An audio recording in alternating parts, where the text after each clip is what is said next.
se reduzca la cantidad de flujo de sangre que vaya a llegar hacia el punto del trauma. Entonces, es como que el vaso sanguíneo, si se lesiona, si hay una ruptura, sabe que el flujo no se va a detener.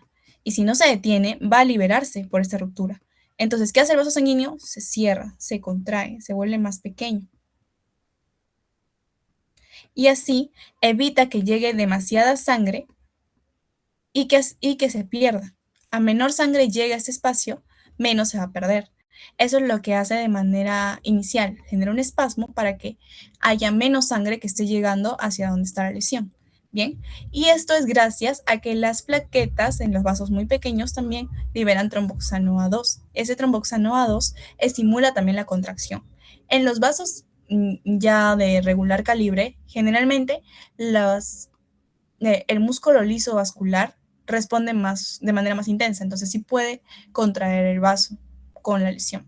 Algo importante que deben recordar es que tenemos rupturas de vasos, o sea, rupturas de vasos sanguíneos todo el tiempo.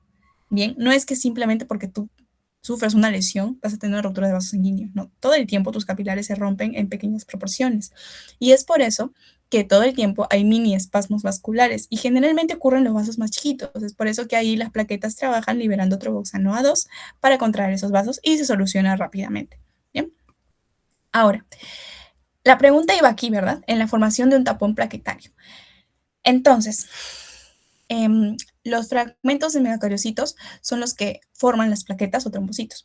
Y estas son estructuras activas. ¿Y cómo trabaja el tapón plaquetario? Primero, la plaqueta tiene una estructura bastante aplanada, bastante lisada, pero cuando detecta que hay una lesión, que hay una ruptura del tejido, porque hay una lesión de continuidad, lo que va a pasar es que va a incrementarse la concentración de colágeno. Primero el colágeno en la pared vascular y va a incrementarse el tamaño, ¿sí? Va a volverse como una célula más espumosa. Luego, se empieza a adherir entre ellos gracias al colágeno y el factor de von Hildebrand. Bien, entonces van a pasar de ser plaquetas lisas a plaquetas espumosas que van a poder formar un tapón más laxo. Bien, van a empezar la formación de un tapón. Pero ese tapón, como no está rodeado de grandes cantidades de proteínas, todavía puede romperse, puede deslizarse. Bien, pero es el inicio para formar el tapón plaquetario. Entonces, justo eso es la pregunta, ¿no? ¿Quiénes participan? Y quien participa es el factor también de von Hildebrand. Bien, entonces, eso es la hemostasia. Pero como les mencioné, tenía distintas fases, distintos mecanismos. Primero se da un espasmo vascular, es decir, de por sí solo el vaso sanguíneo reacciona, luego ya empieza a liberar células para que generen el tapón y posteriormente se va a buscar la formación de un coágulo sanguíneo. Si la lesión es grave, se busca generar el coágulo en los primeros 15-20 segundos. El cuerpo lo hace. Pero si la lesión es moderada, va a demorarse un poco más, de 1 a 3 minutos. Bien. Los procoagulantes van a estimular la formación de los coágulos, pero si algún paciente consume anticoagulantes, pues no se van a formar los coágulos. Entonces, gracias a la activación de procoagulantes se va a generar el estímulo de la formación de cadenas de fibrina, donde, por ejemplo, en el hígado se forma la protrombina, que reacciona con el calcio y el activador de protrombina para formar trombina. Ahora, esta trombina estimula el fibrinógeno, que también se forma en el hígado, para convertirse en monómero de fibrina.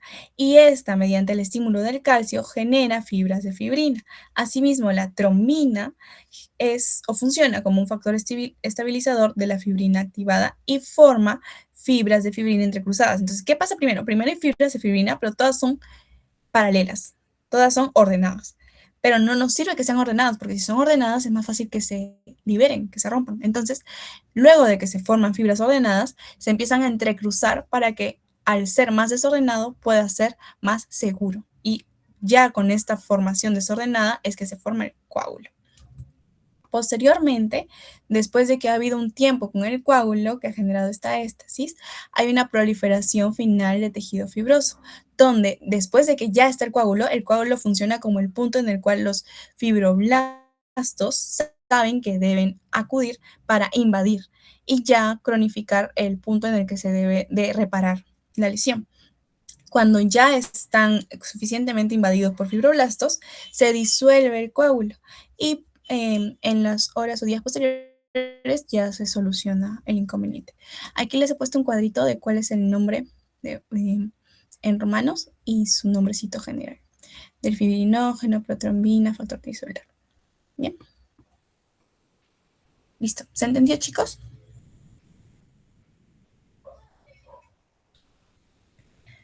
Bien, vamos a continuar.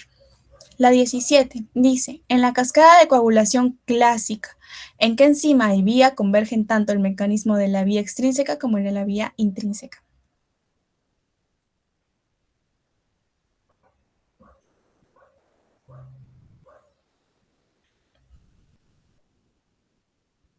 A ver, veo A, veo A. ¿Cuántas respuestas hay? Veo 2. Necesito mínimo 3 respuestas, chicos. Ya.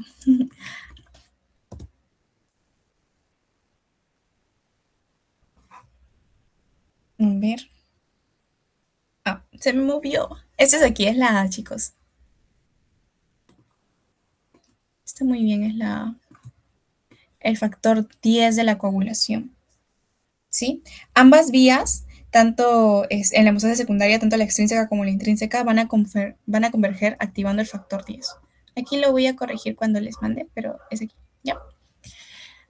Pero muy bien, en un momentito vamos a ver las vías así rapidito también. A ver, la 18 dice, para asegurar que la sangre se mantenga fluida bajo circunstancias fisiológicas sin lesiones en el vaso, las células endoteliales secretan compuestos inhibidores de la agregación plaquetaria.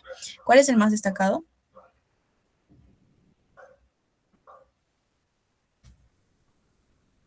Muy bien, chicos. Claro que sí. El óxido nítrico y la prostaciclina. Además, son potentes vasodilatadores, o sea que promueven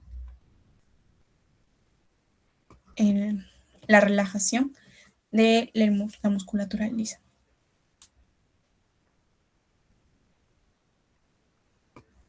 Ya. Ahora aquí. La 19. Las plaquetas contienen orgánulos fundamentales para la hemostasia. Durante la etapa de la desgranulación plaquetaria se liberan potentes agonistas contenidos en los gránulos densos. Identifica las moléculas que pertenecen a ese grupo.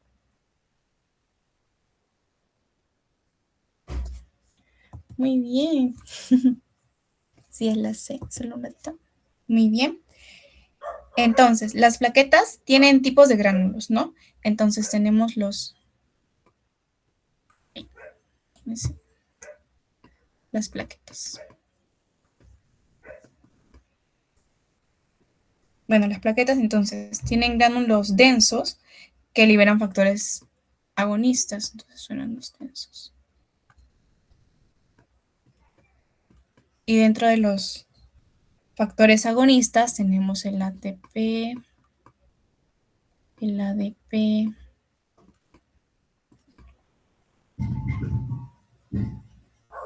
la serotonina, el calcio, los que se mencionan aquí.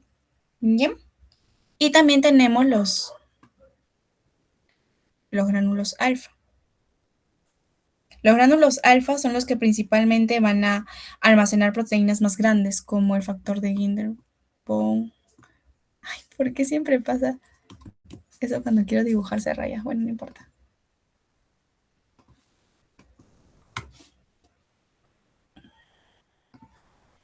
En alfa están el factor de von Willebrand y el fibrinógeno.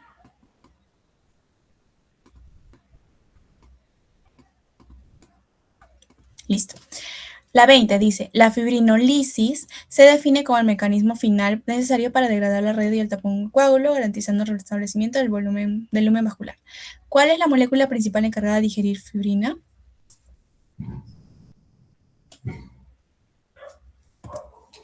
Muy bien, chicos, es la plasmina.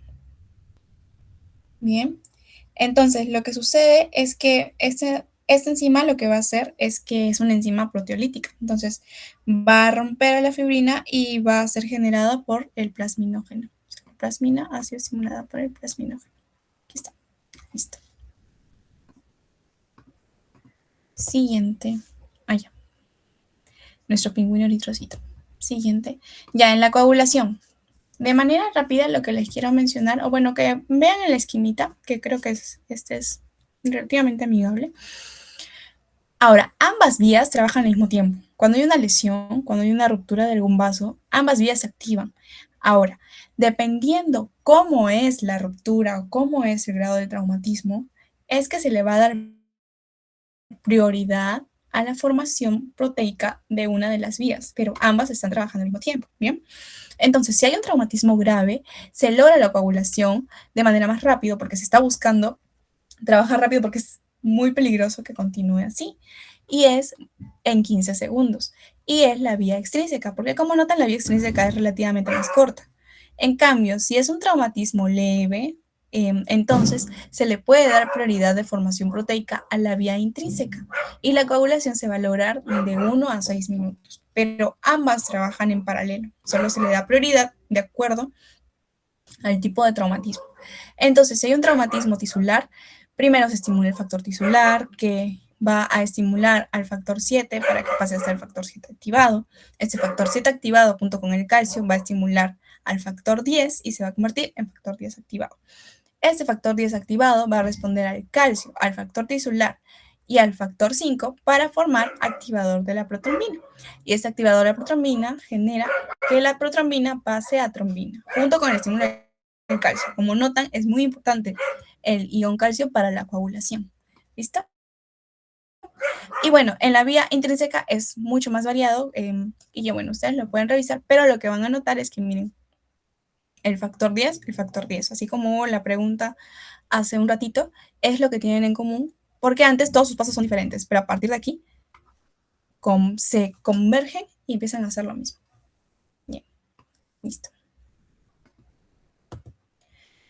Bien, la 21 dice, y esto es de hoy, así que con toda la fe. Chicos, 21. Fisiológicamente, ¿cómo es la dinámica de vida de los neutrófilos segmentados?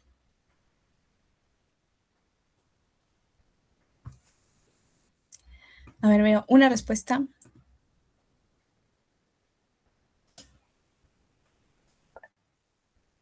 Veo dos respuestas.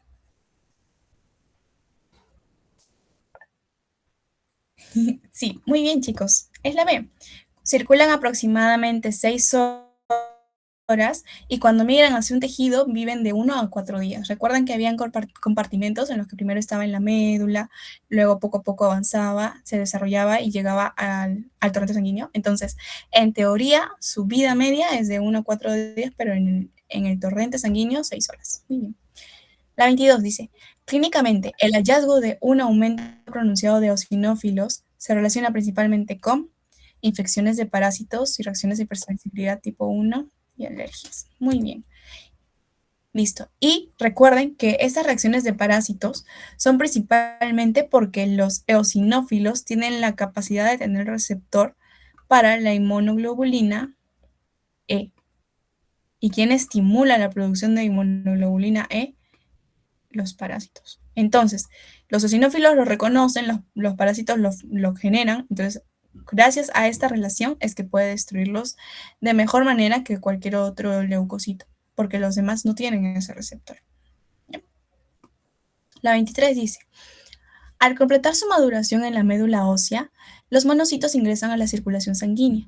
¿Qué transformación y denominación celular adoptan al realizar diapedesis y localizarse en los tejidos? 23B. ¿Qué más? Necesito dos respuestas más.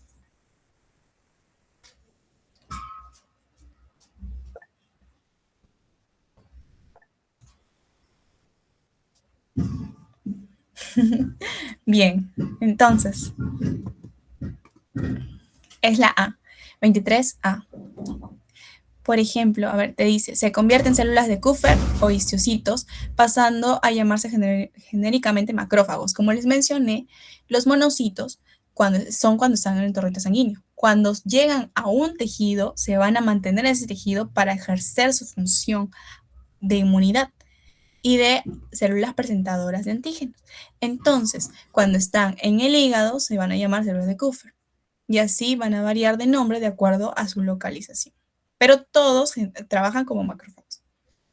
La 24 dice, el sistema mononuclear fagocítico está constituido por células que se originan en la médula ósea y migran hacia diferentes órganos donde adoptan nombres específicos. ¿Cómo se denomina a los macrófagos tisulares cuando se localizan en el tejido conjuntivo y en la epidermis?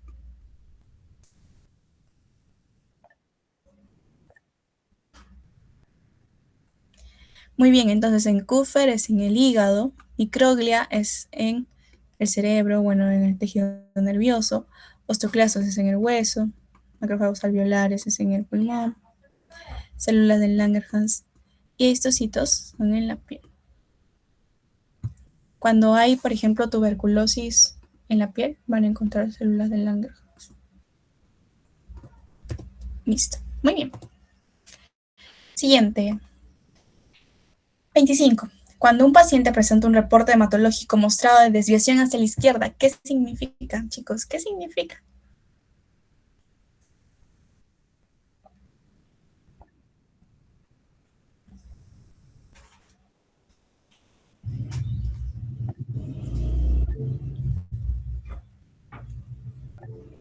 Muy bien.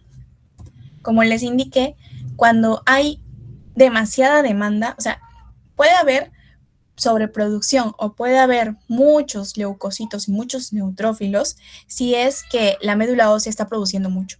¿Y cuáles son las dos opciones que produzca mucho? O hay un daño en la médula ósea para que produzca mucho, o nuestro cuerpo está demandando demasiados neutrófilos. Entonces la médula ósea ya no tiene tiempo de hacer que se maduren. Entonces lleva también los que están inmaduros porque van a tener que trabajar. ¿Listo? Muy bien.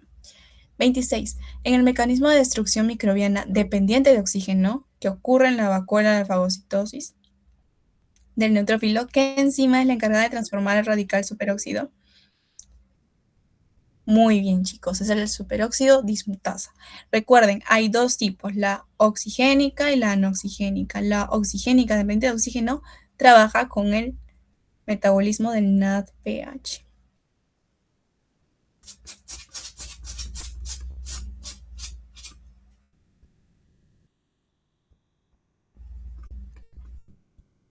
Listo. 27. Al analizar un frotis sanguíneo en un paciente con alteraciones en la serie blanca, el laboratorio reporta una desviación a la derecha. Fisiopatológicamente, ¿qué característica morfológica define este hallazgo? Una más, una más. Muy bien. Y sí, muy bien. Es la B. Entonces, desviación a la izquierda, la médula ósea o está fallando o está generando demasiados porque el cuerpo lo demanda por algún tipo de infección o inflamación.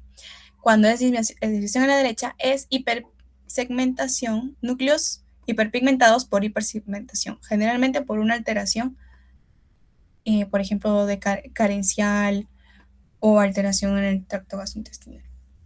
¿Bien? Pero va directamente hacia el núcleo. O sea, se puede identificar una alteración, un cambio de coloración en el núcleo. 28. Dice, ¿qué mecanismo bioquímico emplean primariamente los neutrófilos mediados por la enzima NADPH oxidasa en la vacuola fagocítica para destruir agentes bacterianos dependientes de oxígeno?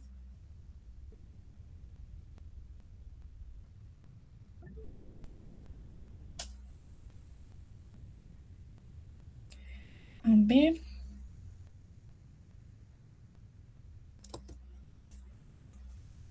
A ver un ratito.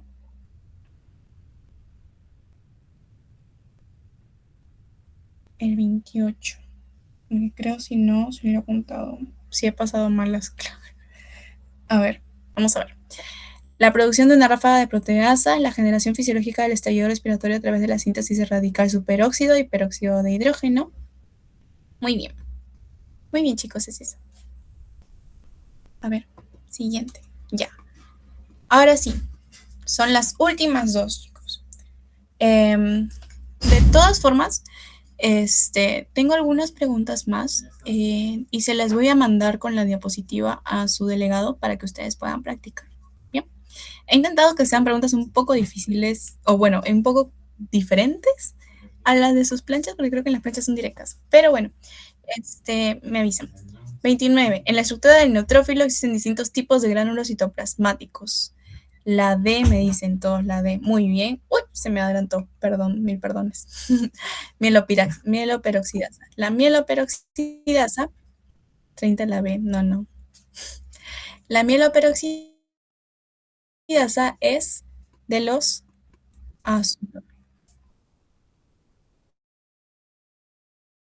azurófilos. El mouse me falló, chicos, azurófilos. La lisocima es de los primarios, que son los azurófilos, y de los secundarios, que son los específicos. O sea, es de los dos. Y la lactoferrina y colagenasa son de los secundarios. Bien. Y finalmente, el último era que la proteína que genera o que le da el color a los eosinófilos es la proteína básica mayor, la MBP. Bien, esta proteína confiere la acidofilia y cuando se le hace análisis de laboratorio a los eosinófilos, estos van a adquirir una tinción naranja gracias a la reacción de la tinción con esta proteína. Bien. Bien, chicos. Entonces, eso sería, creo que todo por esta noche. Les voy a mandar algunas preguntas adicionales que tengo guardadas y con eso creo que podrían repasar esos temas. Si no me equivoco, van a tener un repaso de inmuno o ya tuvieron. Entonces ahí también, si también tienen alguna duda, pueden realizarla. Bien, chicos, entonces, ¿todo bien? ¿Se entendió? Bien, chicos. Bueno, muchos éxitos y por favor repasen, también vean sus guías prácticas porque si no me equivoco ahí vienen sus exámenes y creo que también les iban a hacer un repasito de eso. Ya. Listo, chicos, eso sería todo. Muchas gracias y buenas noches.